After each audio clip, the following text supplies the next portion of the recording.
Kupal ka, Bongbong Marcos! Uulitin ko, kupal ka, Bongbong Marcos!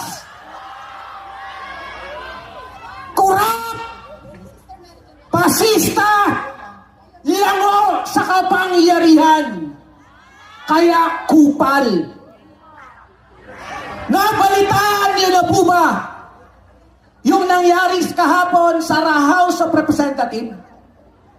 Meron daw po na dagdag sahod across the board sa lahat ng mga manggagawa sa buong bansa na nagkakalaga ng 200 pesos. Nabalitaan niyo ba?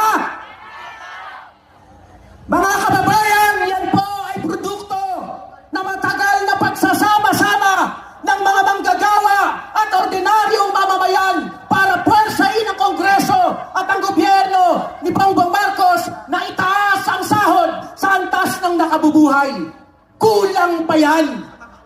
Kulang na kulang ang 200 pesos.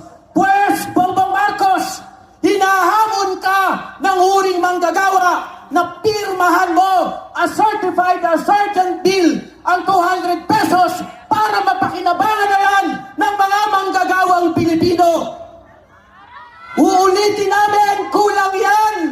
Kaya mahalaga, itutuloy pa rin namin ang paglaban para sa nakabubuhay na sahod dahil ang totoong kailangan ng bawat pamilyang Pilipino ay 1,200 pesos kada araw. Napakalaki ng ambag ng mga manggagawang Pilipino. Taon-taon, tumataas ang ating productivity. Taon-taon, kumikita ng milyon hanggang bilyon ang pinakamalalaking dayuhan at lokal na korporasyon sa Pilipinas. Taon-taon, ipinagmamalaki ng punyetang si Bongbong Marcos na one of the fastest growing economy ang ekonomiya ng Pilipinas. Pero ang sahod naming mga manggagawa ay nananatiling nakapako sa napakababang halaga. At ang isang mukha ng mababang sahod dito sa Pilipinas ay ang mga manggagawa ng Nexperia na ngayon ay binabarantang kapitalista.